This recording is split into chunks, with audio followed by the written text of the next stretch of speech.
এনসিপির top leadership বসে থাকে, নারীদের বেশ্যা গালাগালি করা হয়, সেখানে আমার কোট ধরে টান দিয়েছে, আমাকে ধাক্কা দিয়েছে, তো কিছুই না। ঠিক আওয়ামী লীগ যে ভাষায় কথা বলতো, আজকে আমি একটা ডাকাতের মতন চেহারার ছেলেকে দেখলাম একই ভাষায় কথা বলতে। এনসিপির যুগ্ম সদস্য সচিব হুমায়রা নূর, উনি একজন মহিলা এবং উনি এনসিপির যুগ্ম সদস্য সচিব। উনি লিখেছেন ওনাকে কে ধাক্কা দিবে, উনিও না, নিজেই পুরুষ মানুষ হাতানোর চান্স ছাড়েন না। This is there level. So এই বস্তির সঙ্গে আমাদের পলিটিক্স করতে হচ্ছে, এবং পলিটিক্স এখন বস্তির হাতে গেছে। তো এইরকম একটা বস্তির হাতে বাংলাদেশ এত 1 বছর ধরে জিম্মি, 1 বছর ইজ আ লং টাইম, দুঃখজনক। আমার গায়ে হাত তুলতে পারে যেই দল, সেই দলের পক্ষে তো এই ধরনের ঘটনা ঘটানো সম্ভব, তাই না? এগুলো আমি কমিশনে জমা দেব। গুন্ডা কারা পালে, গুন্ডা কারা রাখে, গুন্ডা কারা নিয়ে চলে, গুন্ডা নিয়ে কারা নির্বাচন কমিশনে যায়, খুব পরিষ্কার। 1 না 2, আমি যখন শেখ হাসিনার মুখের উপর দাঁড়িয়ে পার্লামেন্টে বলেছিলাম এই সংসদ অবৈধ, তখন হাসনাত আব্দুল্লাহ বঙ্গবন্ধুর উপর রচনা লিখে সেটা পাঠ করছিল বিশ্ববিদ্যালয়। সার্জিস আলম একটা চোরের মতো শেখ হাসিনার সামনে এভাবে দাঁড়িয়েছিল। ওই ছবিগুলো আমাদের কাছে আছে, আমরা ভুলি নাই। তিনি হাসনাত আব্দুল্লাহ যেটি বলেছেন যে বিএনপির আওয়ামী লীগ বিষয়ক সম্পাদক রয়েছেন অনেকেই, যারা আওয়ামী লীগ থেকেও বেশি আওয়ামী লীগ।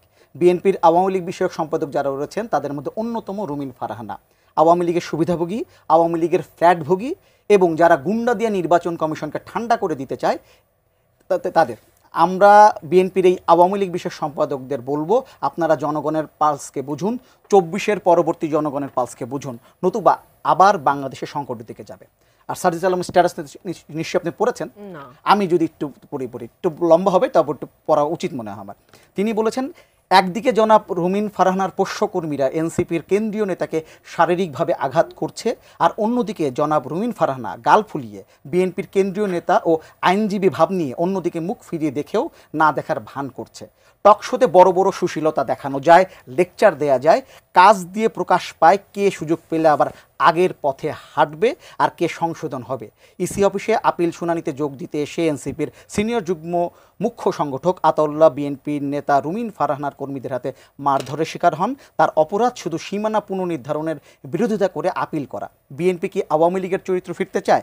জোর যার মুল্লুক তার বানাতে চায়? এই সুযোগ করে দেয়া হবে না।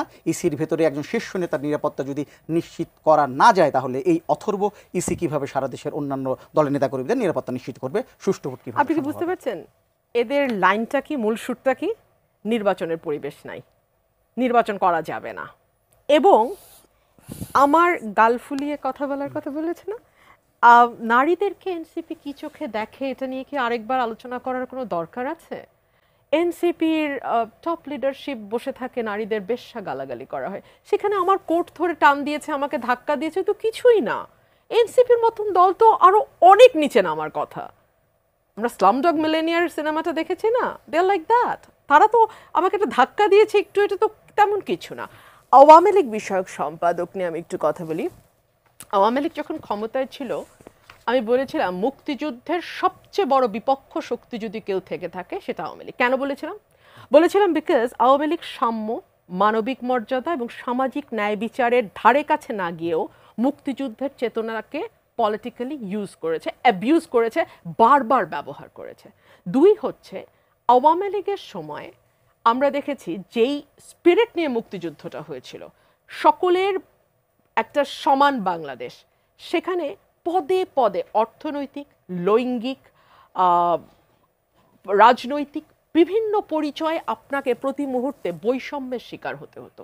সো সেটা একটা অবসান চেয়েছিলাম বলেই শেখ হাসিনার বিরুদ্ধে বা আওয়ামী লীগ রেজিমের বিরুদ্ধে দীর্ঘ 15 বছর 16 বছর আমরা লড়াই করেছি।